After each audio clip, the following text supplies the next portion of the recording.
আল্লাহ পাক ডাক দিয়ে বলে, ইয়া আইয়ুহাল ইনসান মা গররাকা বিরাব্বিকাল কারীম আল্লাযী খালাকাকা ফাসাওয়াকা ফাআদালাক ফি আইয়ি সূরাতিন মা শাআ রাক্কাবাক। আল্লাহু আকবার।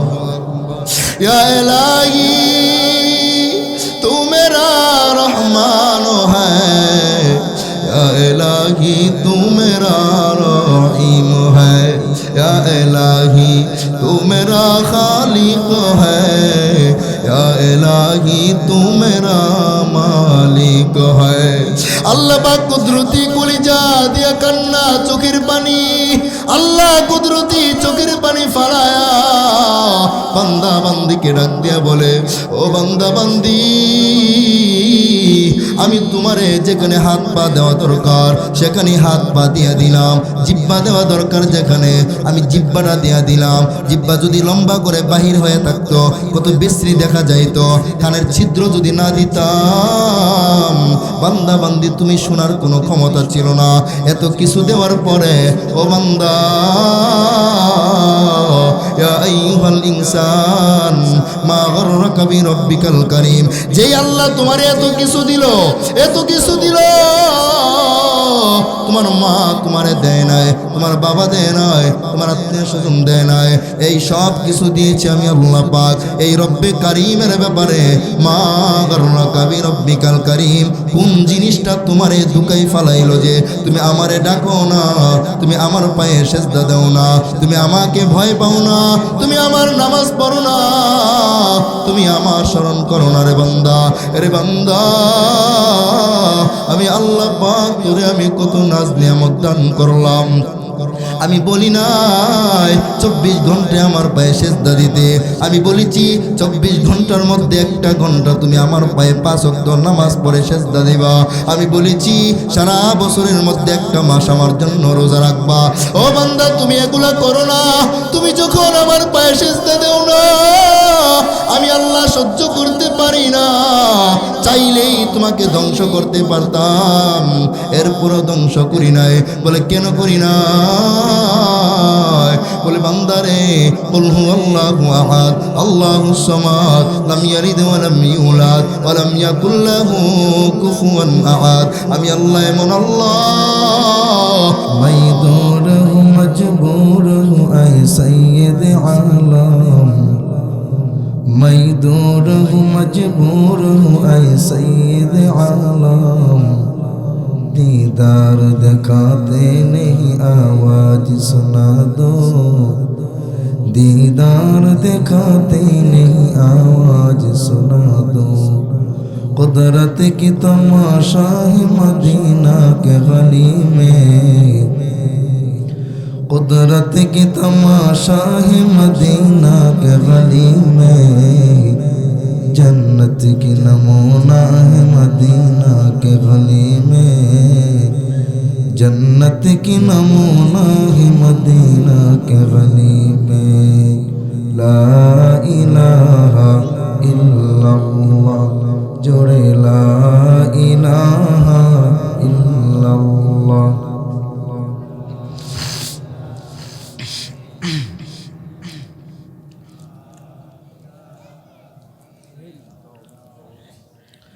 এই কালিমার জন্য হুসাইন রক্ত দিলেন, তা রক্ত দিলেন কারবালায়।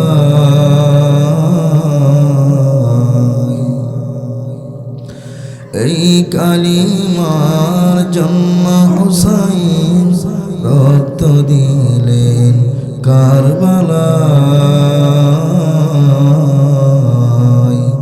জান চলে যায় সব চলে যায় তবু যে বলে ইল্লাল্লাহ লা ইলাহা ইল্লাল্লাহ। একসাথে লা ইলাহা ইল্লাল্লাহ।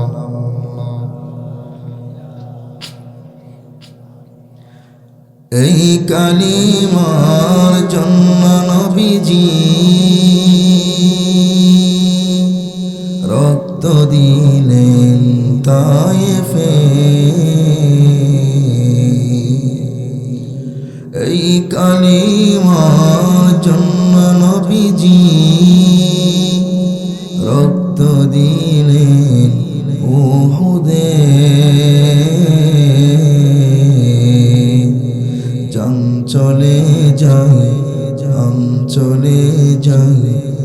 জান চলে যায়, সব চলে যায়, তবু যে বলে ইল্লাল্লাহ, লা ইলাহা ইল্লাল্লাহ, লা ইলাহা ইল্লাল্লাহ, লা ইলাহা ইল্লাল্লাহ, মুহাম্মাদুর রাসূলুল্লাহ সাল্লাল্লাহু আলাইহি ওয়াসাল্লাম। আলহামদুলিল্লাহ, পূর্ব হারিনা প্রবাসী ও যুব কল্যাণ ঐক্য ফোরামের উদ্যোগে আয়োজিত তৃতীয় বার্ষিক ইসলামী মহাসম্মেলনে উপস্থিত সম্মানিত সভাপতি সাহেব হাফেজ কারি হযরত মাওলানা রফিকুল ইসলাম সাহেব, ইমাম ও খতিব হারিনা নূরে এলাহি জামে মসজিদ, আর উপস্থিত আছেন উলামায়ে মাদারিস, আইম্মায়ে মাসাজিদ, হযরত উলামায়ে কেরাম, দূর দূরান্ত থেকে এবং কাছের থেকে আগত দিন দরদি ইসলাম প্রিয় মুসলমান ভাইয়েরা, হারিনা থেকে অনেকেই বসেছেন, বিশেষ করে পাইকশা থেকে আমার অনেক মহব্বতের মানুষ আসছেন এবং পর্দার আড়ালে অবস্থানরত আমার অনেক মা ও বোনেরা বসে আছেন। আল্লাহ তাআলার কাছে অসংখ্য শুকর, যিনি আমাদেরকে এমন একটা ঠান্ডার রাতে আল্লাহ পাক দ্বীনি কিছু আলোচনা করা এবং শোনার জন্য আমাদেরকে কবুল করেছেন, একটা বসার ব্যবস্থা করে দিয়েছেন। খুশি না বেজার? এজন্য আমরা দিল থেকে বলি আলহামদুলিল্লাহ। বান্দা যখন কোন নিয়ামত পেয়ে আল্লাহর শুকরিয়া আদায় করে, তখন আল্লাহ পাক তার নিয়ামত আরো বাড়িয়ে দেন। আমার আগে যিনি আলোচনা করেছিলেন পাইকশা, দক্ষিণ পাইকশা জামে মসজিদের ইমাম এবং খতিব সাহেব, খুব চমৎকার আলোচনা করতেছিলেন। ভাই মোহাম্মদ হাফেজ তামিম আদনান সাহেব, তার আলোচনার উপরে আমাদের সকলকে আল্লাহ পাক আমল করার তৌফিক দান করেন। দেখেন, মানুষের হায়াতের জিন্দেগির কোনো গ্যারান্টি কেমন গ্যারান্টি নাই। আজকে এখানে মাহফিল, আপনাদের যেমন একটা আনন্দ, আমি বক্তা হিসেবে যেমন একটা আনন্দ যে এখানে আমি আমার ভালোবাসার মানুষদেরকে ওয়াজ শোনাবো, আপনাদেরও একটা ইচ্ছা যে বক্তারা আসতেছেন, আলোচনা শুনবো। যেই ব্যক্তি ইন্তেকাল করেছেন তার ফ্যামিলিরও সেই উদ্দেশ্য ছিল কিনা? ছিল, কিন্তু তাদের দিল আজকে ভাঙ্গা। যদিও আল্লাহর হুকুম আমাদের সকলকেই যেতে হবে, মৃত্যুর কোনো সময়ের কোনো গ্যারান্টি। এজন্য আল্লাহ পাক আমাদেরকে সব সময় মৃত্যুর প্রস্তুতি নিয়ে থাকার তৌফিক দান করেন। সকলে বলি আমিন। আজ না হয় কাল তুমি যাইবা কবরে, যাওয়ার সময় দেখবা চেয়ে গো, তোমার ছবি রইল পরে, যাওয়ার সময় দেখবা চেয়ে গো। দাদা গেল নানা গেল, কেউ এলো না ফিরে, দাদি গেল নানি গেল, কেউ এলো না ফিরে, যাওয়ার সময় দেখবা চেয়ে গো, ভাইজান অন্ধকার কবরে, যাওয়ার সময় দেখবা চেয়ে গো। এজন্য সকলকেই যেতে হবে কিনা বলেন? মহাগ্রন্থ আল কোরআনের 114টি সূরার মধ্য থেকে তৃতীয় নম্বর সূরা আলে ইমরান। এই সূরা আলে ইমরানের 102 নম্বর আয়াতে কারিমা আপনাদের সামনে আমি তিলাওয়াত করেছি এবং আল্লাহ পাক রব্বুল আলামিন এই আয়াতের মধ্যে এমন একটা বিষয় তুলে ধরেছেন যে বিষয়টা আমরা যদি খেয়াল করে আমরা আমল করতে পারি, আমাদের দুনিয়া এবং আখিরাতের জিন্দেগি আল্লাহ পাক সফল করে দিবেন। সুবহানাল্লাহ। ইয়া আইয়ুহাল্লাযীনা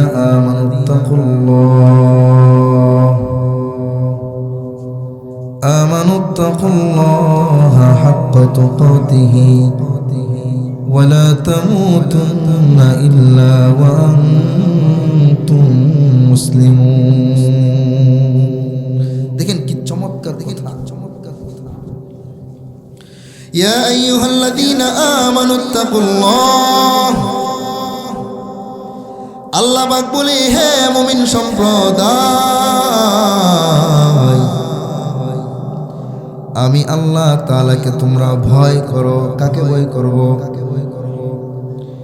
আমি আল্লাহ তাআলাকে তোমরা ভয় করো। ইয়া আইয়ুহাল্লাযীনা আমানুত্তাকুল্লাহা হাক্কা তুকাতিহি, আমি আল্লাহকে যেমনি ভাবে ভয় করা দরকার তেমনি ভাবে ভয় করো। ওয়ালা তামুতুন্না ইল্লা ওয়া আনতুম মুসলিমুন। বান্দারে আমার, সাবধান সাবধান, তোমার 40 বছর হায়াতের জিন্দেগি যেদিন ফুরাবে, তোমাকে কবরের মধ্যে আমার ডাকে সাড়া দেওয়া লাগবে। 60 বছর, 70 বছর, 80 বছর, এই হায়াতের সীমানা যখন ফুরাবে, আমি আল্লাহর সামনে তোমাকে আসা লাগবে। কবরে হাজিরা খাতায় তোমার নামটা উঠে যাবে রে বান্দা। তবে মনে রাখো, ওয়ালা তামুতুন্না ইল্লা ওয়া আনতুম মুসলিমুন। পরিপূর্ণ মুসলমান না হয়ে কিন্তু কবরে আগমন কইরো না। কি না হয়া? পরিপূর্ণ মুসলমান না হয়ে যেন কবরে আগমন না। এই আয়াতে কারিমা যখন আল্লাহ পাক পবিত্র কুরআনুল কারীমের মাধ্যমে আমার পয়গম্বরের উপরে নাজিল করেছেন, যে কি আয়াত, ইয়া আইয়ুহাল্লাযীনা আমানুত্তাকুল্লাহা হাক্কা তুকাতিহি, আল্লাহকে যেভাবে ভয় করা দরকার সেইভাবে ভয় করা। কারণ আল্লাহ কত বড় কোন আমাদের জানা আছে? তার জানা নাই তিনি কত বড়। তিনি যত বড় তাকে এই পরিমাণেই ভয় করা লাগবে। সাহাবায়ে কেরাম আমার পয়গম্বরকে বলে, ও আল্লাহর নবী, আল্লাহ তো বলছেন যেইভাবে যতটুকু ভয় করা দরকার ততটুকু যেন আল্লাহ তাআলাকে ভয় করি। কিন্তু আমরা জানতে চাই আল্লাহ যে কত বড় আমাদের জানা নাই, বুঝা নাই। তবে আল্লাহ যে এত বড় তাকে তো আমরা তার পরিপূর্ণ হক আদায় করে ভয় করতে পারবো না। ওগো আল্লাহর নবী, সঠিক জবাবটা আপনি দিয়া দেন। এই মুহূর্তে আল্লাহ পাক অন্য আরেকটা আয়াত নাযিল করে জানায় দেন, পয়গম্বর আমার, আপনার উম্মতদেরকে জানায় দেন, আমি যত বড়, এত বড় ভয় তো কোনো মানুষ পেতে পারবে না। তবে প্রত্যেকটা মানুষ যেন তাদের অবস্থান থেকে সর্বোচ্চ ভয় করে আমি আল্লাহকে। সুবহানাল্লাহ। তাহলে আমাদের জন্য একটু সহজ হয়ে গেছে না? কারণ যদি এই দ্বিতীয় নাম্বার যে আয়াতের অর্থ বললাম, যে আমাদের সামর্থ্য অনুযায়ী সর্বোচ্চ ভয় করা আল্লাহকে, এটা আল্লাহ পাক জানায় দেওয়ার কারণে আমাদের জন্য সহজ হয়েছে। না হয় নবী রাসূলগণ যেইভাবে ভয় পেয়েছিলেন আল্লাহকে, সাহাবায়ে কেরাম যেইভাবে ভয় পেয়েছিলেন, আমাদের পক্ষে সেটা সম্ভব। এবার আসেন, আল্লাহকে কেন আমরা ভয় করব? কারণ আমরা জানি মা বাবার সামনে সন্তান অপরাধ করে না। বলে কেন? বলে মা বাবা আমাদের সম্মানিত ব্যক্তি, তাদের সামনে অপরাধ করা যাবে না। যুবক যুবতী গুনাহ করে কিন্তু মা বাবার সামনে গুনাহ করে না। বলে কেন রে? বলে মা আমাকে জন্ম দিয়েছে, বাবা আমাকে জন্ম দিয়েছে, তাদের সম্মানহানি হবে, তারা আমাদেরকে মারবে। ছাত্র উস্তাদের সামনে ভয় পায়, এই জন্য ছাত্র উস্তাদের সাথে সামনে গুনাহ করে না। বড় ভাইয়ের সামনে ছোট ভাই গুনাহ করে না। বলে কেন রে? বলে বড় ভাইকে ছোট ভাই ভয় পায়। রাতের 1টা 2টার সময় আপনি কবরস্থানের মধ্যে একা একা যেতে পারবেন না। বলে কেন রে? বলে আমি বড় ভয় পাই, জিন শয়তানকে বড় ভয় পাই। মানুষ যেই জিনিসটাকে ভয় পায় তার থেকে মানুষ দূরে থাকতে চায়, কারণ বোঝা গেল সেই মানুষটার কাছে সেই মানুষটার ভয় আছে। বাবা মার ভয় সন্তানের অন্তরে আছে। কেন রে? বলে মা বাবা সন্তানকে মারবে। রাতের 2টা 3টার সময় ডাকাত একজনকে ধরে তলোয়ার সামনে নিয়ে দাঁড়ায় বলে কি আছে বের করে দাও। বলতে দেরি হয়, নিজের জীবনের মায়ায় পড়িয়া সব দিতে দেরি করে না। বলে কেন রে? বলে আমি ডাকাত রে, বড় ভয় পাইছি, এই জন্য মোবাইল সহ টাকা পয়সা সব দিয়ে দিলাম, কারণ সে ডাকাত ভয়ঙ্কর। তাহলে আল্লাহ যে বললেন আল্লাহকে ভয় করতি, আল্লাহ কি আসলেই ভয়ঙ্কর? আল্লাহকে কেন ভয় করব আমরা? কারণ আল্লাহর মতো দয়ার সাগর কেউ নাই, ঠিক না? আল্লাহ আল্লাহ তু মেরা রহমান হ্যায়, আল্লাহ আল্লাহ তু মেরা রহিম হ্যায়, আল্লাহ আল্লাহ তু মেরা সত্তার হ্যায়, আল্লাহ আল্লাহ তু মেরা গফ্ফার হ্যায়, अल्लाह अल्लाह तू मेरा महबूब है, अल्लाह अल्लाह तू मेरा माशूक है। हर तमन्ना दिल से रुखसत हो गई, अब तो आजा अब तो खलवत हो गई। हर तमन्ना दिल से रुखसत हो गई, अब तो आजा अब तो खलवत हो गई। अल्लाह अल्लाह तू मेरा रहमान है, अल्लाह अल्लाह तू मेरा रहीम है। এই পৃথিবীর মধ্যে, দুনিয়া এবং আখিরাতের মধ্যে আল্লাহর মতো দয়ার সাগর কেউ নাই, আল্লাহর মতো মায়ার সাগর কেউ নাই। এরপরেও আল্লাহ কেন বললেন বান্দা বান্দি আমাকে ভয় করো? প্রশ্ন জাগেনি? এই প্রশ্ন জাগেনি? মুফাসসিরিনে কেরাম তাফসীর করতে গিয়া, এই আয়াতের ব্যাখ্যা করতে গিয়া মুফাসসিরিনে কেরাম বলেন আল্লাহকে ভয় করার মানে হলো দুইটা কারণ। কয়টা কারণ? এক নাম্বার কারণ আল্লাহ পাক রব্বুল আলামিন জানালেন বান্দা আমার ঠিকমতো ইবাদত করো না, নামাজ পড়ো না, রোজা রাখো না, পর্দা করো না, হালাল খাও না, মনে রাখবা আমার আযাবটা কিন্তু বড় ভয়ঙ্কর। আমাকে ভয় করো মানে আমার জাহান্নামের আযাবের ভয়। দুই নাম্বার ব্যাখ্যা হলো আমাকে ভয় করো মানে আসলেই আমি ভয়ঙ্কর। দুনিয়ার মধ্যে আল্লাহ পাক সকলের জন্য দয়ার সাগর, কিন্তু হাসরের ময়দানে আল্লাহ পাক রাগান্বিত ভাব নিয়ে ভয়ঙ্করের রূপ ধারণ করে বসে থাকবেন। তখন আল্লাহর গুসার দিকে, রাগের দিকে কেউ তাকাতে পারবে না। হাসরের ময়দানে আল্লাহ পাক আসলে ভয়ঙ্করের রূপ ধারণ করবে।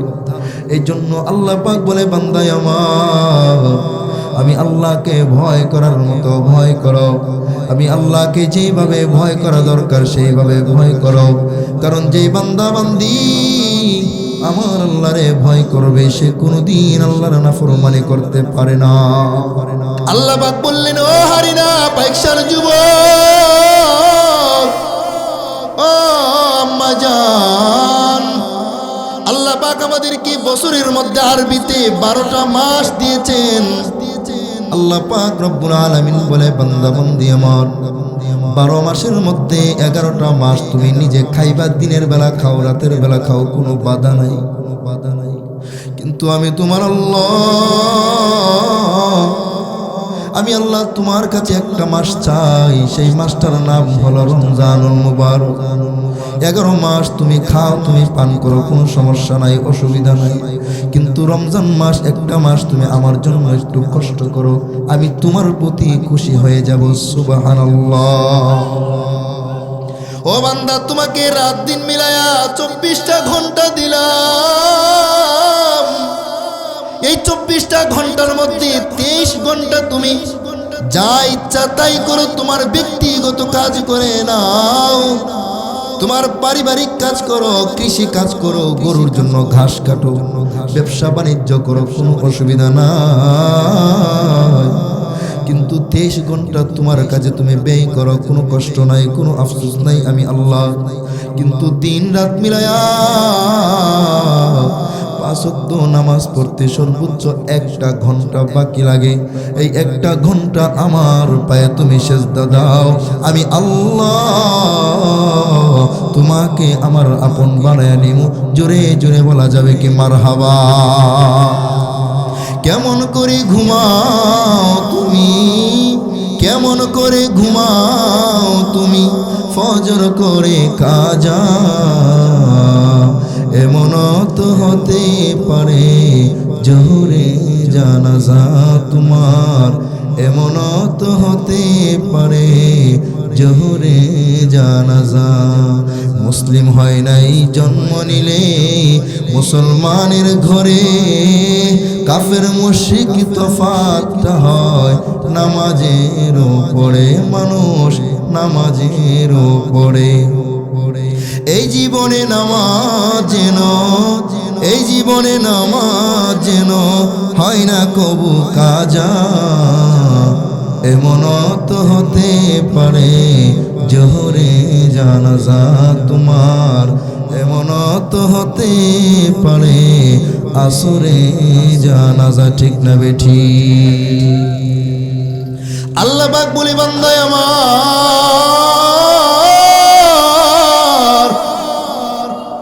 পৃথিবীর মধ্যে তুমি আলো বাতাস সব দেখতেছো, তুমি বড় ব্যবসায়ী, তুমি কয়েকটা গরুর মালিক, গাড়ির মালিক, বাড়ির মালিক, স্ত্রীর মালিক, সন্তানের মালিক। এই পৃথিবীর মধ্যে তুমি যাইয়া সব কিছু পাইছো, সব কিছু পাইছো। এই বান্দায় আমার, আমি আল্লাহ তো তোমার খালিক, আমি আল্লাহ তো তোমাকে সৃষ্টি করি। এই পৃথিবীর মধ্যে যদি আমি আল্লাহ তোমাকে না পাঠাইতাম, তোমার বাবার ক্ষমতা নাই তোমাকে পৃথিবীর চেহারা দেখাইতো। ঠিক না বেঠিক? কারো মার ক্ষমতা নাই, চাচা চাচির ক্ষমতা নাই, মামা মামির ক্ষমতা নাই যে মানুষকে দুনিয়ার মধ্যে আনতে পারবে, যতক্ষণ পর্যন্ত মানুষকে আল্লাহ পাক দান না করবে।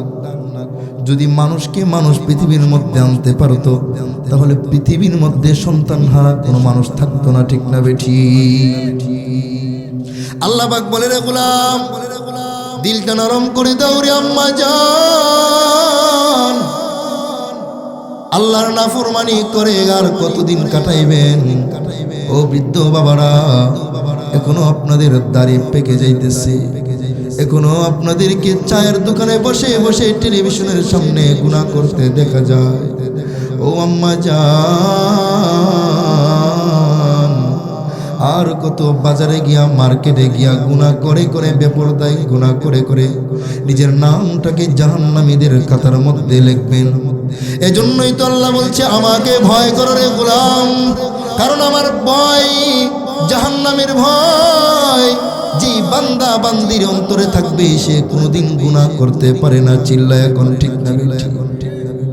এই যে আপনাদের পাইকশার মধ্যে চুরির সংখ্যা বাড়ছে না কমছে?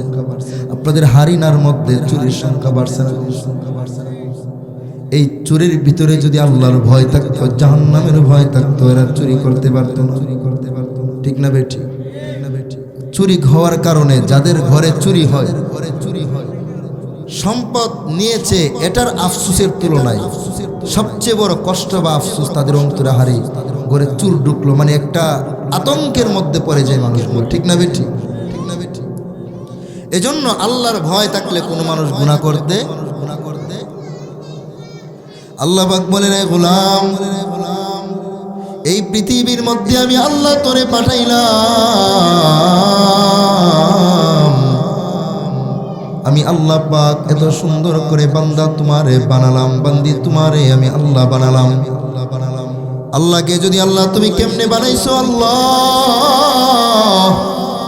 আল্লাহ পাক সুন্দর করে জানায় দিন রে গোলাম। তোমার মা তোমার বাবাকে যখন বিবাহ বন্ধনে আবদ্ধ করে দেওয়া হয়, তাদের মাধ্যমে যখন বৈধভাবে মেলামেশা হয়ে যায়, তখন এক ফোঁটা নাপাক পানির মাধ্যমে বান্দা তোমারে তোমার মার রেহেমের মধ্যে ঢুকালাম। এই এক ফোঁটা নাপাক পানিকে 40 দিন পর্যন্ত আমি এই এক ফোঁটা নাপাক পানিরে জমায় রাখলাম। এই বান্দায় আমার, এই নাপাক পানিটারে 40 দিন পর্যন্ত জমায়া 40 দিন পরে দেখা যায় ছোট একটা গোশতের টুকরা হয়ে গেছে। এইভাবে গোশতের টুকরা হয়, বড় হয়, বড় হয় 4টা মাস পর্যন্ত। এই গোশতের টুকরাটা 4 মাস পরে এই গোশতের টুকরাটাকে আল্লাহ পাক রব্বুল আলামিন হাড্ডি বানায় দেন। এই গোশতের টুকরা থেকে আমাদের হাত বানায়, আমাদের পা বানায়, আমাদের মাথা বানায়, অঙ্গ প্রত্যঙ্গ বানায়। আল্লাহ পাক রব্বুল আলামিন তাকায় দেখে রে বান্দা বান্দির এই গোশতের টুকরাটা দিয়া যখন মানুষের হাড্ডি বানানো হয়, হাত পা বানানো হয়, তখন মানুষটার দিকে তাকানো যায় না। বলে কেন রে? বলে মানুষটাকে দেখা যায় কঙ্কালের। আল্লাহ পাক বলে আমি তাকায় দেখলাম রে গোলাম, এইভাবে কঙ্কালের মতো রাখলে সুন্দর দেখাই না। আমি সুন্দর করে তোমাদের প্রত্যেকটা অঙ্গ প্রত্যঙ্গের গোড়ায় গোড়ায় গোশতের আবরণ ছিটায় দিলাম। বাবারা দিলটা নরম করে খেয়াল করে দেখেন, একটা মানুষ যখন 80-90 বছর বয়সে উপনীত হয়ে যায়, একটা মোটা স্বাস্থ্যবান মানুষ যদি শুকায় যায় কেমন দেখা যায়? কেমন দেখা যায়? তো যদি গোশত একেবারেই না থাকে আরো কেমন দেখা যায়? আল্লাহ পাক বলে তখন আমি গোশতের আবরণ ছিটায়া মানুষটাকে এত সুন্দর করে বানালাম। বলে কেমনে সুন্দর করে বানালাম? আল্লাহ পাক বলে রে গোলাম, আমি আল্লাহ পাক রব্বুল আলামিন তোমাকে পায়ের নখ থেকে নিয়া গলা পর্যন্ত আমি ফেরেশতাদের মাধ্যমে অর্ডার দিয়া বানাইছি। ও আমার ফেরেশতারা ভালো করে শুনে না, আল্লাহ পাক রব্বুল আলামিন ফেরেশতাদেরকে বলে, ও ফেরেশতারা ভালো করে শুনো, আমার বান্দাকে তুমি 2টা হাত দান করো। আল্লাহ পাক রব্বুল আলামিন ফেরেশতাদেরকে বলছে 2টা হাত বানাও। 2টা হাত ফেরেশতারা বানায়। আল্লাহ পাক বলে হাতগুলা যেন সুন্দর দেখা যায়। ও আল্লাহ, তাহলে কি করতে হবে? আল্লাহ কই বান্দার জন্য 2টা হাতের মধ্যে 5টা করে আঙ্গুল দাও, দেখবা কত সুন্দর দেখা যায়। ফেরেশতাদেরকে আল্লাহ বলে, ফেরেশতার দল, আমার বান্দা বান্দির আঙ্গুলের মাথায় গোড়ায় মাঝে তুমি একটা 3টা করে তুমি গাইটি দাও, দেখবা কত সুন্দর দেখা। এইভাবে আল্লাহ পাক আমাদেরকে হাত দান করলেন। এই হাত পৃথিবীর কোন মা বাবা দেয় নাই। ও বান্দা বান্দিরা শুনে নাও, আল্লাহ পাক বলে কত সুন্দর করে আমি পা বানালাম। এই পাটা পৃথিবীর কোন আত্মীয় স্বজন দেয় নাই, আমি হাল আতা আলাল ইনসানি আইনুম মিনাদ দাহরি লাম ইয়াকুম শাইআম মাযকুরা। এ বান্দা, তুমি একটা নাপাক পানি ছিলি, ওই 1 ফোঁটা নাপাক পানি থেকে আমি আল্লাহ তোমারে কেমনে বানালাম একটু খেয়াল করে দেখো। হাত দেওয়ার জায়গায় আমি হাত দিয়ে দিলাম, পা যেমনে দেওয়া দরকার আমি এমন ভাবে তোমাদের পা দিলাম। একটু খেয়াল করে শুনেন, পেশাব করার রাস্তা দিয়েছেন, ওই রাস্তা যদি না দিত মানুষের অবস্থানটা কেমন হইতো? পায়খানা করার রাস্তা আল্লাহ পাক দান করেছেন। কয়েকদিন আগে আমার এলাকায় একটা বাচ্চা জন্ম নিয়েছে, ওই বাচ্চাটার জন্মের 1-1.5 ঘন্টা পরে তাকায় দেখে পায়খানার রাস্তা নাই। মালিককে আল্লাহ পাক বলে রে গোলাম, যেভাবে যে অঙ্গ দেওয়া দরকার সেইভাবেই আমি আল্লাহ তোমারে সেই অঙ্গটা দিলাম। এই যে ঠোঁট দিছেন, সেই ঠোঁটগুলা কি আল্লাহ কাটিং করে দিছে। কত সুন্দর কাটিং। আল্লাহ পাক যদি ঠোঁটগুলা না দিতেন বান্দাকে দেখতে কেমন দেখা যায়? আল্লাহ পাক বলে রে বান্দা বান্দি শুনে নাও, আমি ফেরেশতাদেরকে অর্ডার দিয়া বললাম, ও আমার ফেরেশতারা ভালো করে শুনে না,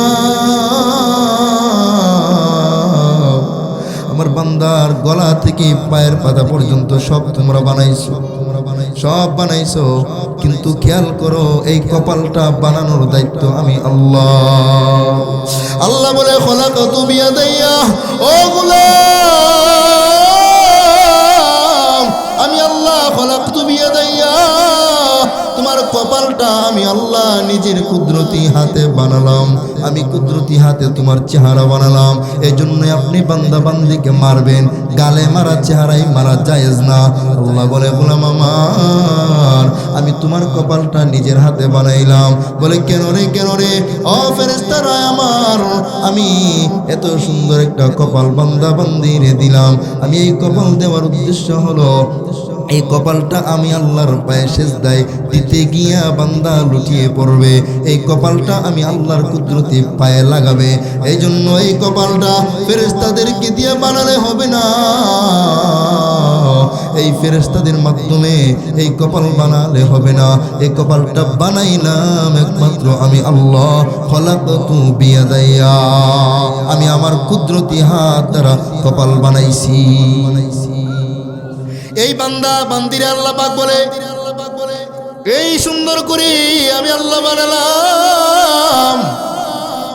এরপরে আমি বান্দার দিকে তাকাই, বান্দা ও বান্দি আমার, আমি আল্লাহ পাক তোমারে কপাল দিলাম নিজের হাতে। আমি পারতাম ফেরেশতাদেরকে অর্ডার দিয়া বানাইতে, কিন্তু আমি আমার কুদরতি হাত লাগাইয়া তোমার কপালটা ফিট করছি, একমাত্র আমি আল্লাহর পায়ে সেজদা দেওয়ার জন্য।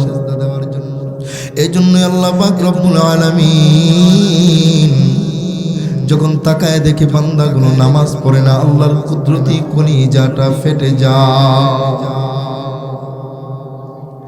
আল্লাহ পাক রব্বুল আলামিন বলে, গোলাম, মুয়াজ্জিন সাহেব যখন আসরের আযান দেয়, মুয়াজ্জিন সাহেব যখন জোহরের আযান দেয়, মাগরিবের আযান দেয়, এশার আযান দেয়, ফজরের আযান দেয়, আমি প্রত্যেকটা বান্দা বান্দির দিকে তাকায় আছি। বান্দা আমার, তুমি আমার পায়ে সেজদা দেওয়ার জন্য সেই কপালটা লুটিয়ে দিতে তুমি মসজিদে চলে আসো। বান্দা যুবক ভাইয়েরা একটু খেয়াল করে শুনেন, আর কত গাঞ্জার পোটলা নিয়ে দৌড়াদৌড়ি করবে, আর কত ইয়াবা ট্যাবলেট নিয়ে দৌড়াদৌড়ি করবেন রে ভাই আমার। ও বৃদ্ধ বাবা, আর কত গুনাহ করবা,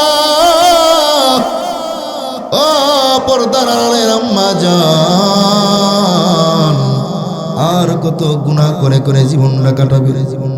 আজকে রাত 12টার পরে যদি জিবরাইল আজরাইল আইসা জান কবজ করে নেয়, আপনার মস্তানি পাওয়ার আর থাকবে না। আল্লাহ পাক বলেন, গোলাম, আমি আল্লাহ পাক জোহরের আযান যখন হয়ে যায়, বান্দার দিকে আমি তাকায় আছি। বান্দা আমার, তুমি জোহরের নামাজটা পড়ার জন্য তুমি আসবা, আমি তাকায় আছি। তাকায় দেখলাম যুবক যুবতীরা নামাজ পড়ে না, গুনার কাজে লিপ্ত হয়। বড় বড় লোকেরা নামাজ পড়ে না, টাকা টাকা আয়ের কাজে ব্যস্ত। আমার মা বোনেরা নামাজ পড়ে না, আল্লাহ পাক কুদরতি নজর দিয়ে তাকায় আছে। আল্লাহ বান্দা বান্দির দিকে আফসোস করে করে বলে, বান্দা তুমি কি নামাজটা পড়বা না? তোমার দিকেই তো আমি তাকায় আছি। আল্লাহ পাক কুদরতি চোখ দিয়া বান্দা বান্দির দিকে তাকায়। বান্দা যখন জোহরের নামাজে আসে না, আল্লাহ পাক মনে মনে আনন্দ নেয়, আহারে আমার বান্দা ব্যস্ততার কারণে নামাজ পড়ে নাই, মনে হয় আসরের নামাজে আসবে, সুন্দর করে নামাজ পড়তে আসবে। মুয়াজ্জিন সাহেব যখন বলে আল্লাহু আকবার, আল্লাহু আকবার, আজানের মাধ্যমে যখন মুয়াজ্জিন সাহেব ডাক দেয়, তখন বান্দাটা আসরের নামাজে যখন আসে না, আল্লাহ পাক রব্বুল আলামিন বলে, এরপরেও আমি বান্দা বান্দিকে আযাব গজব দিয়া ধ্বংস করি নাই। আল্লাহ যদি চাইতেন প্রত্যেকটা বেনামাজীকে 1 সেকেন্ডের ভিতরে ধ্বংস করতে পারতেন কি পারতেন না? হ্যাঁ, পারতেন কি পারতেন না? জোরে বলেন। আল্লাহ পাক বলে, গোলাম, এরপরেও আমি বান্দা বান্দিকে ধ্বংস করি নাই, আমি অপেক্ষায় আছি। বান্দা মনে হয় মাগরিবের নামাজটা পড়ার জন্য আসবে। মুয়াজ্জিন সাহেব যখন আল্লাহু আকবারের আওয়াজ দেয়, আমি তাকায় দেখি কিছু কিছু বুড়া বান্দারা বান্দিরা তারা নামাজে দাঁড়ায় যায়, কিছু মুরব্বীরা নামাজে যায়, অল্প কিছু যুবকেরা নামাজ পড়ে, কিছু বৃদ্ধা মহিলা নামাজ পড়ে, অল্প কিছু যুবতী বান্দিরা নামাজ পড়ে, কিন্তু অধিকাংশ বান্দা বান্দি নামাজে পড়ে না। আমি আল্লাহর পায়ে সেজদা দেয় না। আমি আল্লাহর কুদরতি কলিজা ফেটে যায়, ফেটে যায়। আমি কুদরতি কুদরতি নজর দিয়ে তাকায় আছি বান্দা।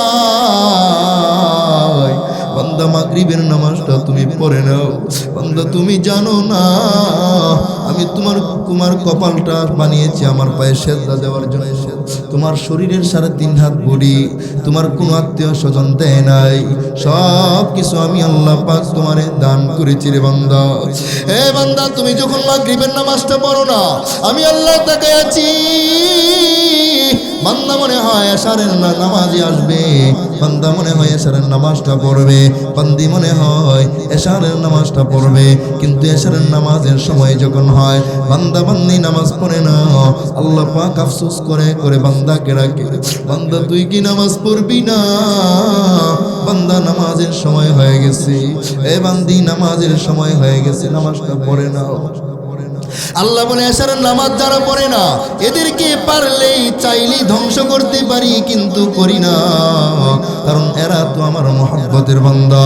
আমার মা নাই, আমি আল্লাহর বাবা নাই, আমি আল্লাহর স্ত্রী নাই, আমি আল্লাহর সন্তান নাই, আমি আল্লাহর শ্বশুর নাই, আমি আল্লাহর শাশুড়ি নাই, আমি আল্লাহর কেউ নাই, কেউ নাই, একমাত্র আমার মহব্বতের বান্দা বান্দি। এই জন্য আমি এদেরকে ধ্বংস করি না। বান্দা বান্দি এশারের নামাজটা যখন পড়ে না তখন আমি আফসোস করে করে বলে, এ বান্দা আমার,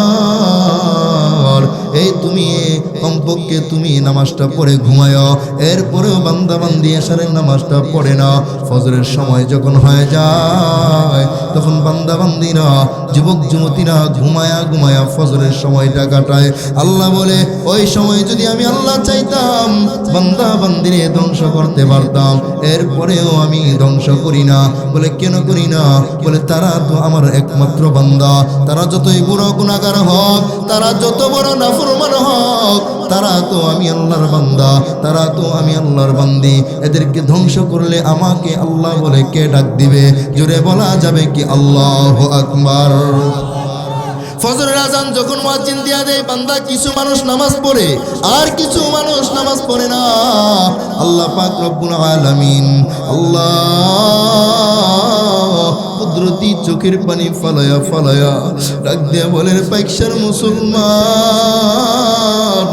ও হারিনার মুসলমান, ও কিশোরগঞ্জের যুবক, তোমার এই 2টা চোখ আমি আল্লাহ দিলাম। তোমার এই চোখ তোমার মা বাবা দেয় না, তোমার এই নাকের 2টা ছিদ্র আমি আল্লাহ পাক দিলাম। এই 2টা নাকের ছিদ্র তোমার মা বাবা আত্মীয় স্বজন তোমাকে দেয় নাই। তোমার মাথার মধ্যে চুল দিলাম, এই চুলগুলা তোমার আত্মীয় স্বজন দেয় নাই। তোমার মাথার ব্রেন দিলাম, এই ব্রেনটা তোমার কোনো আত্মীয় স্বজন দেয় নাই। তোমার জোড়াগুলা মধ্যে আমি শক্তি দিয়া দিলাম, এই শক্তিগুলা তোমার কোনো আত্মীয় স্বজন দেয় নাই। তোমার শরীরের যে জায়গায় যেই অবস্থা দেওয়া দরকার সেই অবস্থায় আমি আল্লাহ তাআলা দান করলাম। এ বান্দা আমি যদি চাই একটা সেকেন্ড তুই বাঁচতে পারবি না, এরপরেও আমি আল্লাহ তোমারে সব দিলাম, সব দিলাম। এর বান্দা আমার, এত মহব্বত করে ভালোবাসা তোমারে আমি বানাইলাম। আমি আশা করছিলাম তুমি যোহরের নামাজটা পড়বা, তুমি যোহরের নামাজটা পড়ো নাই। আমি আশা করছিলাম আসরের নামাজ পড়বি, আসরের নামাজটা তুমি পড়ো নাই। আমি মনে করেছিলাম মাগরিবের নামাজ পড়বা, তুমি মাগরিবের নামাজটা পড়ো নাই। এরপরেও তোমাকে আমি ধ্বংস করি নাই। এরপরে আশা করছিলাম তুমি মনে হয় এশার নামাজ পড়বা, এশার নামাজটাও তুমি পড়তে পারো নাই। এরপরেও আমি তোমাকে ধ্বংস করি নাই। আমি ভাবছিলাম তুমি মনে হয় ফজরের নামাজটা পড়বা, তাও পড়ো নাই। আমি তোমারে এরপরেও ধ্বংস করি নাই। আল্লাহ পাক ডাক দিয়ে বলে, ইয়া আইয়ুহাল ইনসান মা গররাকা বিরব্বিকাল কারীম আল্লাযী খালাকাকা ফাসাওয়াকা ফাআদালাক ফি আইয়ি সূরাতিন মা শাআ রাক্কাবাক। আল্লাহু আকবার। ইয়া ইলাহি তু মেরা রহমান হ্যায়, या इलाही तू मेरा रहीम है, या इलाही तू मेरा खालिक है, या इलाही तू मेरा मालिक है। আল্লাহ পাক কুদরতি কলিজা দিয়া কান্না চোখের পানি, আল্লাহ কুদরতি চোখের পানি ফালায়া বান্দা বান্দিকে ডাক দিয়া বলে, ও বান্দা বান্দি, আমি তোমারে যেখানে হাত পা দেওয়া দরকার সেখানে হাত পা দিয়া দিলাম, জিব্বা দেওয়া দরকার যেখানে আমি জিব্বাটা দিয়া দিলাম। জিব্বা যদি লম্বা করে বাহির হয়ে থাকতো কত বিশ্রী দেখা যাইতো, কানের ছিদ্র যদি না দিতাম বান্দা বান্দি তুমি শোনার কোনো ক্ষমতা ছিল না। এত কিছু দেওয়ার পরে ও বান্দা, ইয়া আইয়ুহাল ইনসান মা গররাকা বিরব্বিকাল কারীম, যেই আল্লাহ তোমারে এত কিছু দিল, এত কিছু দিল, তোমার মা তোমারে দেয় নাই, তোমার বাবা দেয় নাই, তোমার আত্মীয় স্বজন দেয় নাই, এই সব কিছু দিয়েছি আমি আল্লাহ পাক। এই রব্বে কারিমের ব্যাপারে মা গররাকা বিরব্বিকাল কারীম, কোন জিনিসটা তোমারে দুকাই ফালাইলো যে তুমি আমারে ডাকো না, তুমি আমার পায়ে সেজদা দাও না, তুমি আমাকে ভয় পাও না, তুমি আমার নামাজ পড়ো না, তুমি আমার স্মরণ করো না রে বান্দা। রে বান্দা, আমি আল্লাহ পাক তোরে আমি কত নাজ নিয়ামত দান করলাম। আমি বলি নাই 24 ঘন্টা আমার পায়ে সেজদা দিতে, আমি বলেছি 24 ঘন্টার মধ্যে একটা ঘন্টা তুমি আমার পায়ে 5 ওয়াক্ত নামাজ পড়ে সেজদা দিবা। আমি বলেছি সারা বছরের মধ্যে একটা মাস আমার জন্য রোজা রাখবা। ও বান্দা, তুমি এগুলা করো না। তুমি যখন আমার পায়ে সেজদা দেও না, আমি আল্লাহ সহ্য করতে পারি না, চাইলেই তোমাকে ধ্বংস করতে পারতাম, এরপরও ধ্বংস করি নাই। বলে কেন করি না? বলে বান্দারে, কুল হুয়াল্লাহু আহাদ আল্লাহুস সামাদ লাম ইয়ালিদ ওয়া লাম ইউলাদ ওয়া লাম ইয়াকুল লাহু কুফুয়ান আহাদ। আমি আল্লাহ এমন আল্লাহ, আমি আল্লাহর মা নাই, আমি মা ছাড়া একজন আল্লাহ, আমার বাবা নাই, আমি বাবা ছাড়া একজন আল্লাহ, আমার স্ত্রী নাই, আমি এক, আমি অদ্বিতীয়, আমার সন্তান নাই, আমার শ্বশুর বাড়ির কোনো বংশধর নাই, আমার মার বাড়ির কোনো বংশধর নাই, আমার বাবার বাড়ির কোনো বংশধর নাই, আমার চাচার কোনো আত্মীয় স্বজন নাই, কেউ নাই, কেউ নাই, একমাত্র বান্দা বান্দি তোমরা ছাড়া আমার আর কেউ নাই। আমি যদি তোমাদেরকে ঘুমের মধ্যে বেনামাজি ধ্বংস করে দেয়, আমাকে জিজ্ঞাসা করার মতো কেউ নাই, কিন্তু আমি ভাইবা চিন্তা করে দেখলাম, বান্দা তুমি যেহেতু নামাজ পড়ো নাই, সারা রাত তুমি গুনাহ করে করে তুমি রাত 12টার সময় যুবক ঘুমাও, গাঞ্জা টেনে টেনে তুমি ঘুমাও, মদ পান করে তুমি ঘুমাও, ইয়াবা ট্যাবলেট খায় তুমি ঘুমাও, মা বাবার সাথে বেয়াদবি করে ঘুমাও, সন্ত্রাসী করে ঘুমাও, চুরি করে ঘুমাও। আমি চাইলেই মুহূর্তের মধ্যে ধ্বংস করতে পারতাম, এরপর ধ্বংস করি না। আমি তওবার সুযোগ দিয়ে রাখছি, তোরে আমি ঢিল দিতেছি, ঢিল দিতেছি। যেদিন ধর্ম ধরার মতো ধর্ম পৃথিবীর কেউ রক্ষা করতে পারবি না। ঠিক না বেঠে? আল্লাহর নবীর সাহাবায়ে কেরামের জিন্দেগি পড়ো, যেই সাহাবায়ে কেরাম দুনিয়ার মধ্যে থাইকা জান্নাতের সুসংবাদ পেয়েছেন, ওই সাহাবায়ে কেরামের জিন্দেগি পড়ে দেখেন, শুনে দেখেন, এমন কোন সময় নাই যে সময় আল্লাহকে ডাকে নাই, সব সময় আল্লাহকে ডাকছে, সব সময় আল্লাহর ইবাদত করছে, সব সময় আল্লাহর নামাজ পড়ছে, আল্লাহর হুকুম পালন করছে। আল্লাহর নবী, যার কোনো গুনাহ নাই, কোনো গুনাহ নাই, কোনো গুনাহ নাই, যার জন্য আল্লাহ পাক আসমান বানাইলেন, জমিন বানাইলেন, আল্লাহ পাক রব্বুল আলামিন নবীকে সমস্ত নবীদের তুলনায় দামি শ্রেষ্ঠ করেছেন। এরপরেও আমার পয়গম্বর তিনি মৃত্যুর আগ মুহূর্ত পর্যন্ত সলাত, সলাত, নামাজ, নামাজ, নামাজ তারা কিছু বুঝে নাই। কারণ নামাজ এমন একটা ইবাদত, আল্লাহর সাথে বান্দা সম্পর্ক করার যত মাধ্যম আছে, অন্যতম সবচেয়ে বড় মাধ্যমের নাম হলো নামাজ। ঠিক না বেঠি? আল্লাহর নবীর একজন সাহাবী, যার নাম আব্দুল্লাহ আনসারী রাদিয়াল্লাহু আনহু, ওই আব্দুল্লাহ আনসারী এত গরিব একজন সাহাবী, এত গরিব একজন সাহাবী। ও বাবারা, যুবক ভাইরা একটু খেয়াল করে শুনেন।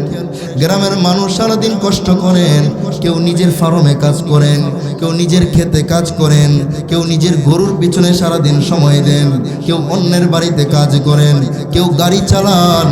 এখানে যারা আছেন কোটিপতি তেমন নাই যে কষ্ট করে নিজের রিজিক উপার্জন করেন না, ঠিক না বেঠ? কিন্তু এত গরিব এখানে কেউ নাই যে আপনারা যারা আছেন এক বেলা খাইলে আরেক বেলা খাওয়ান নাই, এমন কোন গরিব মানুষ বলতে এখানে কেউ নাই, আছেন? আল্লাহর নবীর একজন সাহাবী, যার নাম আব্দুল্লাহ আনসারী রাদিয়াল্লাহু আনহু। নামটা বলেন কি? আব্দুল্লাহ আনসারী রাদিয়াল্লাহু আনহু। ওই আব্দুল্লাহ আনসারী এত গরিব একজন সাহাবী, গরিব একজন সাহাবী। যদি মানুষের বাড়িতে কাজ করে, ওই আব্দুল্লাহ আনসারীর বাড়িতে চুলার মধ্যে আগুন জ্বলে। যদি মানুষের বাড়িতে কাজ না করে, আব্দুল্লাহ আনসারীর চুলার মধ্যে কোনো আগুন জ্বলে না।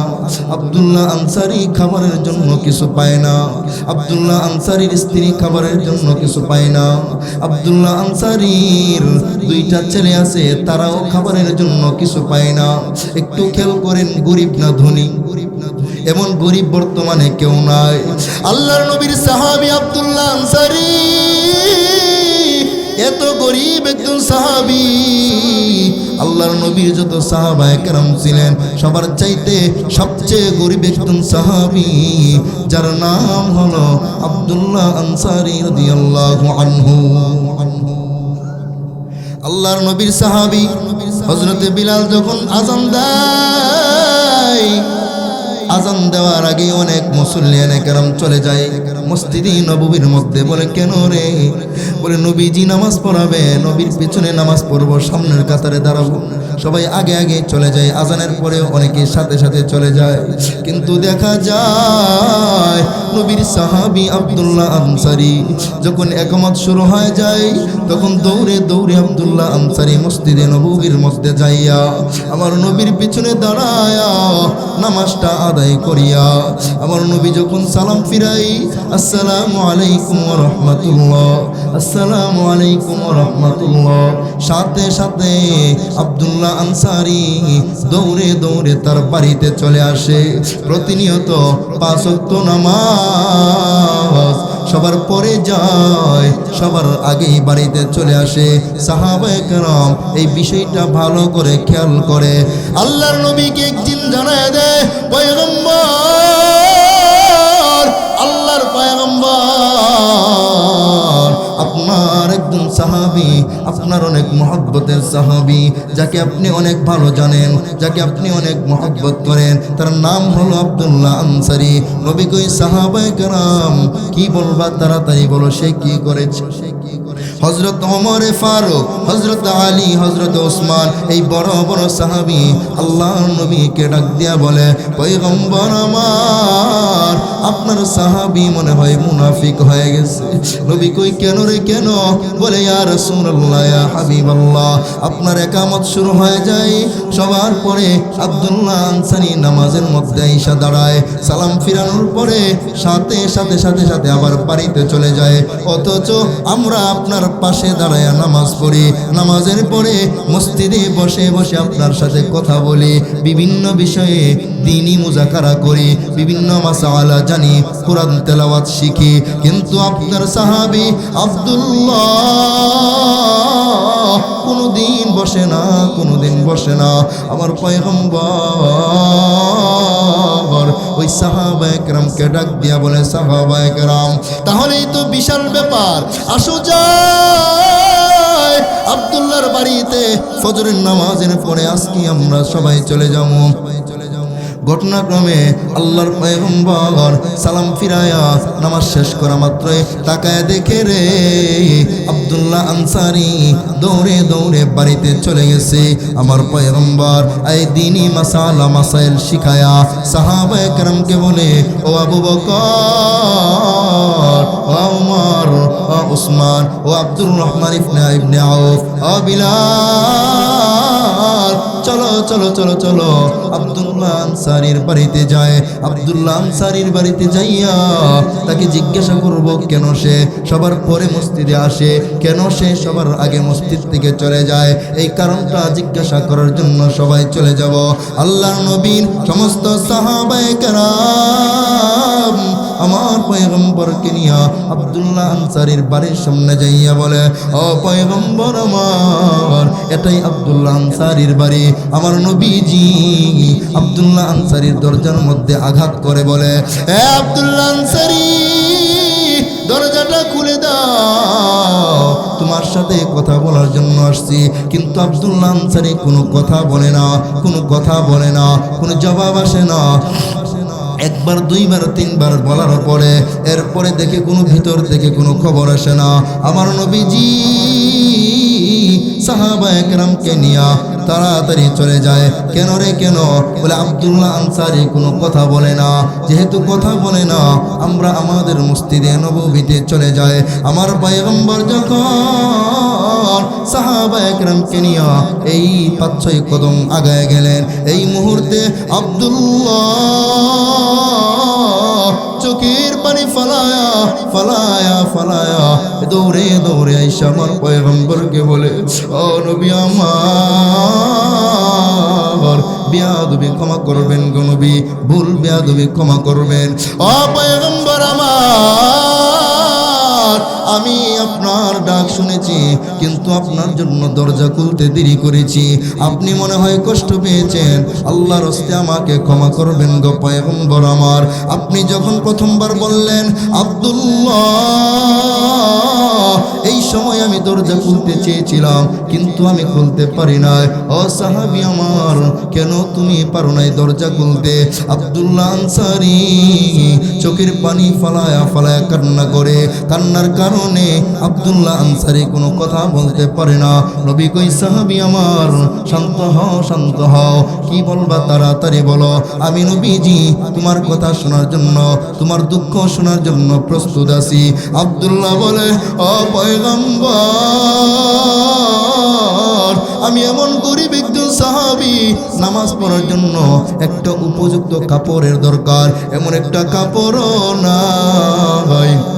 আমার স্ত্রী নামাজ পড়বে এমন উপযুক্ত একটা কাপড় নাই। একটা কাপড় আছে, এই কাপড়টা নামাজের জন্য উপযুক্ত। এই কাপড়টা দিয়ে আমার স্ত্রীও এই ওয়াক্তের ভিতরে নামাজটা পড়ে, আমিও নামাজি যাই। ও আল্লাহর নবী, ভালো কাপড় বলতে কোনো কাপড় নাই। ইয়া রাসূলুল্লাহ, এই জন্যই আমি যখন আপনি আজকে ফজরের জামাত পড়ালেন, নামাজের মধ্যে আমি সালাম ফিরায়া তাড়াতাড়ি করে আমি ঘরের মধ্যে আরো আগ থেকে একটা গর্ত করে রেখেছি। গর্ত করিয়া আমি রেখেছি। আজকে নামাজ পড়িয়া, এমনকি প্রত্যেক ওয়াক্ত নামাজ করে আমি যেই কাজটা করি সেই কাজটা হলো, আজকে ফজরের সময় আমি সেই কাজটা করেছি।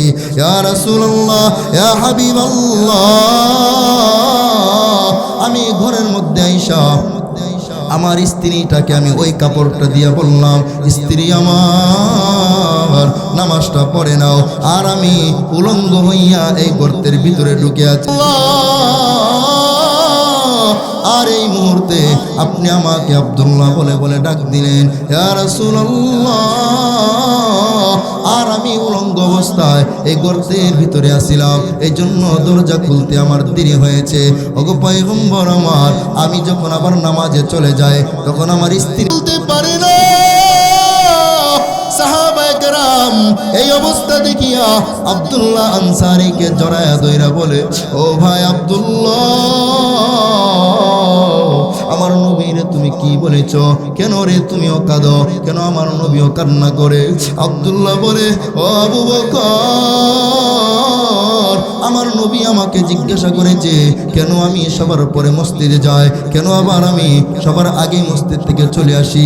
আমি বলেছিলাম একটা কাপড় আছে, যেই কাপড়টা দিয়ে আমিও নামাজ পড়ি, আমার স্ত্রীও নামাজ পড়ে, এই জন্য তাড়াতাড়ি মসজিদের থেকে আমি চলে আসি। এই কথাটা শুনিয়া আমার পয়গম্বর কান্না করে কান্না করে। এই কথা শুনিয়া আবু বকরের চোখে পানি, উমরের মতো শক্ত দিলওয়ালা সাহাবীর চোখেও পানি, উসমানের চোখেও পানি, আলীর চোখেও পানি। কান্না করা করে বলে, আমাদের মধ্যকার সাহাবী আব্দুল্লাহ আনসারী অসহায়ত্ব এত বেশি, এত গরিব, আরে আমরা থাকতে আব্দুল্লাহ আনসারী এত কষ্ট করবে, এটা তো কোনোভাবে মেনে নেওয়া যায় না। খেয়াল করে দেখবেন রে বাবা, এত কষ্ট করে করে করে করে ঠিক মতো খানা পায় না, কাপড় পায় না, এরপরেও নামাজ বাদ দেয় না। এটা বোঝানোর জন্য ঘটনাটা আমি টানলাম, দিলটা নরম করে দেন। বয়ানের প্রায় শেষ প্রান্তে চলে আসছি। ও আমার আব্বা জান আবু বকর কান্না করে, সমস্ত সাহাবায়ে কেরাম কান্না করে, কান্না করে করে করে করে তারা আরো কয়েকটা কদম আগাইছে। আগায়া দেখে রে একটা গাছের গোড়ালির মধ্যে, একটা মরা গাছের গোড়ালির মধ্যে দুইটা ছোট ছোট বাচ্চাকে হাত পা বেঁধে রাখা হয়েছে। আমার নবী সামনে যাইয়া বলে, বাচ্চা আমার, কে তোমাদেরকে বেঁধেছে? ওই বাচ্চাগুলো চোখের পানি ফালায়া ফালায়া বলে, আপনার সাহাবী আব্দুল্লাহ আনসারী আমাদেরকে বেঁধেছে। ও সন্তানেরা, তোমরা আব্দুল্লাহ আনসারের কি লাগো? ওই বাচ্চাগুলো বলে, পয়গম্বর আমার, আমরা আপনার সাহাবী আব্দুল্লাহ আনসারীর দুইজন একমাত্র সন্তান। ও আল্লাহর নবী, আমাদেরকে বাধার কারণ হলো আমার বাবা এত গরিব, ঠিক মতো আমাদের পেটে খাবার দিতে পারে না, এক বেলা দিলে আরেক বেলা দিতে পারে না। কিন্তু তাকায় দেখেন তো পয়গম্বর, আমাদের ঘরের কোণার মধ্যে একটা ইহুদি বান্দার একটা খেজুর গাছ আছে। এই খেজুর গাছ থেকে একের পরে এক একের পরে এক খেজুর পড়ে, আর আমরা যখন ক্ষুধার তাড়নায় সহ্য করতে পারি না, আমরা ছোট মানুষ, আমরা ওই মাটি থেকে তুলে তুলে খেজুরগুলো খাই, খায়া খায়া নিজের ক্ষুধাটা আমরা দূর করি। ও পয়গম্বর আমার, আর আমরা এই খেজুরগুলো খাওয়ার কারণে আমার মার সাথে ওই ইহুদি বান্দার স্ত্রী ঝগড়া করে, আমার বাবার সাথে ওই ইহুদি বান্দাটা ঝগড়া করে। এই জন্য আমার বাবা আব্দুল্লাহ আমাদেরকে বেঁধে বেঁধে রেখেছে। আরে আল্লাহর পয়গম্বর এই অপরাধী আমাদেরকে বেঁধে রেখেছে। এই কথা শোনার পর আমার পয়গম্বরের চোখের পানি জমিনের মধ্যে আবার টপ টপ করে পড়ে যায়। সাথে সাথে সাহাবায়ে কেরাম কান্না করে, নবীজি আমারও কান্না করে। দুইজন বাচ্চার এই বাঁধ খুলে দিয়া আব্দুল্লাহকে বলে, আব্দুল্লাহ তুমি আমার সাহাবী হইয়া এত কষ্ট করো গো, এরপরও নামাজ ছাড়ো না, এরপরও আল্লাহর হুকুম পালন থেকে তুমি দূরে যাও না, এরপরে তোমার স্ত্রী নামাজের প্রতি এত গুরুত্ব, আর তুমি গুনাহ থেকে বাঁচতে গিয়া একটা ইহুদি বান্দার মাটির মধ্যে পড়ে যাওয়া খেজুরগুলো তোমার ছোট ছোট নিষ্পাপ বাচ্চাগুলো খাইতে তুমি দেও না। ও আব্দুল্লাহ, আল্লাহর কাছে তুমি সবর করো, অতি তাড়াতাড়ি তোমার কষ্ট দূর হয়ে যাবে। এই কথা বলার পর আল্লাহর নবী উসমান সহ অন্যান্য সাহাবীকে ডাক দিয়া বলে, ও আমার সাহাবায়ে কেরাম, তোমাদের মধ্যে কে আছে যে নাকি ইহুদি বান্দার কাছ থেকে যত টাকার বিনিময় হোক না কেন এই গাছটা কিনে কিনে আমার সাহাবী আব্দুল্লাহ আনসারীকে দিয়ে দিবে? সাহাবী উসমান ডাক দিয়ে বলে, ইয়া রাসূলুল্লাহ, আমি আছি, লাব্বাইক ইয়া রাসূলুল্লাহ, যত টাকার বিনিময় হোক না কেন এই খেজুর গাছটা কিনে আমি আমার ভাই আব্দুল্লাহকে দিতে চাই। মারহাবা। সমস্ত সাহাবায়ে কেরাম ওই ইহুদি বান্দার কাছে চলে যায়। উসমান ডাক দিয়া বলে, ইহুদি ভাই, আব্দুল্লাহ আনসারীর বাড়ির কোণাতে এই খেজুর গাছটা কি তোমার নাকি? বলে হ্যাঁ। বলে এটা কি বিক্রি করা যায়নি? বলে না না, বিক্রি করা যাবে না। এই উসমান ডাক দিয়ে বলি, ভাই যত টাকার বিনিময় হোক আমি তোমার কাছ থেকে এটা কিনতেই হবে। ইহুদি মনে করেছে সুযোগে সদ্ব্যবহার করে দেই, ডবল থেকে ডবল টাকার বিনিময়ে গাছটা বিক্রি করে দিল। উসমান রাদিয়াল্লাহু আনহু এই খেজুর গাছটা কিনিয়া আল্লাহর নবীর সাহাবী আব্দুল্লাহ আনসারীকে বলে, ওগো আব্দুল্লাহ, আজকে থেকে তুমি এই গাছটার মালিক, তোমার স্ত্রী তোমার সন্তান এই গাছটার মালিক, তোমাদের খাবার নাই, এই খেজুর বেচে বেচে তোমরা এই টাকা দিয়া তোমরা খাবার কিনে খাইবা, এই খেজুর খায়া তোমাদের জীবনটা বাঁচাবা, নির্দ্বিধায় তোমরা জীবন যাপন করো, আর যত সমস্যা আছে এই সমস্যাগুলো আমরা সমাধান করে নিব। এই কথা বলিয়া আব্দুল্লাহ আনসারী চোখের পানি ফালায়া বলে, ও উসমান, আমি তোমার কাছে চিরঋণী হয়ে গেলাম রে উসমান। তুমি এত বড় উপকার করেছো, তোমার ঋণ পরিশোধ করার মতো ক্ষমতা আমার নাই। উসমান চোখের পানি ফালায়া বলে, ও আব্দুল্লাহ, তুমি এত দামি একজন সাহাবী, একবেলা খানা খাইলে আরবার খাইতে পারো না অভাবের কারণে, এরপরও নামাজের তো গুরুত্ব, তোমার স্ত্রীটা পর্যন্ত নামাজের তো গুরুত্ব। আহারে, তুমি যদি হাসরের ময়দানে ডান হাতে আমল নামাটা পায়ে যাও, আর আমি উসমানকে একটু ভাই বলে স্মরণ করিও, আমি উসমানকে একটু ভাই বলে স্মরণ করিও, কারণ তুমি এত দামি একজন সাহাবী, পেটে খানা নাই এরপরে তুমি নামাজ বাদ দাও না, পেটে খানা নাই এরপরে তোমার স্ত্রী খানা বাদ দেয় না। ও আমার হারিনার যুবক, ও বাইকশার যুবক বন্ধু আমার, তুমি তো এই আব্দুল্লাহ আনসারীর মতো অভাবে পড়ো নাই। ও বৃদ্ধ বাবারা, আপনারা তো আব্দুল্লাহ আনসারীর মতো এত গরিব না, তাহলে নামাজটা না পড়ার জন্য এত অজুহাত কেন, এত অজুহাত কেন আপনি প্রদান করেন রে আব্বা জানেরা? ও আমার পর্দার আড়ালের আম্মা জান, আপনি যতই গরিব হোক না কেন, আপনি তো আব্দুল্লাহ আনসারীর স্ত্রীর মতো এত গরিব না। আপনার সব কিছু ঠিক আছে, আপনি খাবার অন্ততপক্ষে 3 বেলা ঠিক মতো খাইতে পারেন, আপনার অন্ততপক্ষে 2 থেকে 3টা পোশাক আছে, তাহলে নামাজ না পড়ার জন্য আপনি আর কত বাহানা করবেন? আপনার কি সেই কথা মনে নাই 1500 বছর আগে আকায়ে নামদার তাজদারে মদিনা আহমদ মুস্তাফা মুহাম্মদ মুস্তাফা সাল্লাল্লাহু আলাইহি ওয়াসাল্লাম তার হাদিস মুবারকের মধ্যে জানায়া দেন, আউয়ালু মা ইউহাসাবু বিহিল আবদু ইয়াউমাল কিয়ামাতিস সালাহ। জোরে জোরে বলা যাবে কি আল্লাহু আকবার? ও বন্ধুরা, ও বাবারা, সরাসরি হাদিস বলে যায়, আউয়ালু মা ইউহাসাবু বিহিল আবদু ইয়াউমাল কিয়ামাতিস সালাহ। আল্লাহর নবী জানায়া দেন, ও পৃথিবীর উম্মতেরা শুনে নাও, ও কুটিয়াদের উম্মতের দল, কিয়ামতের ময়দানে যখন বিচার কার্য শুরু হয়ে যাবে, সর্বপ্রথম আল্লাহ বান্দা বান্দির কাছ থেকে যে জিনিসের হিসাবটা নেওয়া হবে, আউয়ালু মা ইউহাসাবু বিহিল আবদু ইয়াউমাল কিয়ামাতিস সালাহ, সর্বপ্রথম নামাজের হিসাব নেওয়া হবে। এই নামাজের হিসাবটা যেই বান্দাটা ঠিক মতো দিতে পারবে, তার 60-70 বছরের অন্যান্য বিষয় সহজ করে দিবেন আল্লাহ তাআলা। নামাজের বিষয়ে যেই ব্যক্তি ধরা খেয়ে যাবে, ওই ব্যক্তির কোনো উপায় থাকবে না। আহারে, কারণ হাসরের ময়দানে কোটি কোটি মানুষের সামনে যদি আপনাকে আমাকে আল্লাহ পাক পাকড়াও করে নেয়, তখন বাঁচার কোনো উপায় নাই, কারণ এই ময়দানটা তো ভয়ঙ্কর ময়দান হবে।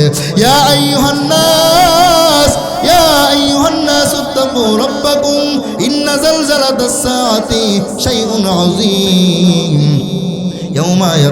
يوم ترونها تذهل كل مرضعة عما أرضعت وتضع كل ذات حمل حملها وترى الناس سكارى وما هم بسكارى।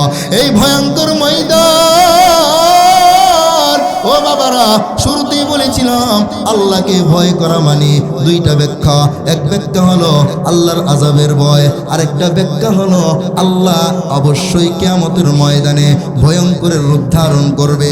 আল্লাহ পাক রব্বুল আলামিন আমার পয়গম্বরকে এই সূরা জুমারের মধ্যে ডাক দিয়া বলে, ও হাবিব আমার, আপনি তাকায়া দেখবেন হাসরের ময়দানে মানুষগুলো এত টেনশনে পড়ে যাবে।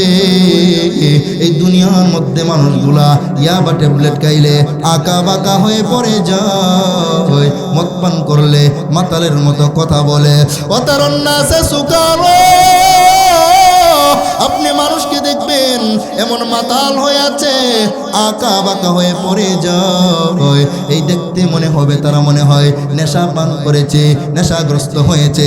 এই জবাবে আল্লাহ পাক রব্বুল আলামিন বলে না না, হাসরের ময়দানে তো নেশা পান করতে পারবে না, ইয়াবা ট্যাবলেট পাবে না, মদ পান করতে পারবে না, গাঁজা পাবে না, ওমা হুম বিসুকারা, তারা কিন্তু কেউ নেশা পান করবে না। তাহলে কেন রে কেন? মানুষগুলো তো হাই হুতাশ, কেউ কারো পরিচয় দিবে না, টেনশনগ্রস্ত হয়ে থাকবে, পাগলের মতো দৌড়াদৌড়ি করবে। আল্লাহ পাক বলে ওয়ালাকিন্না আযাবাল্লাহি শাদীদ, আমি আল্লাহর আযাব বড় ভয়ঙ্কর, আমি আল্লাহর আযাব বড় কঠিন।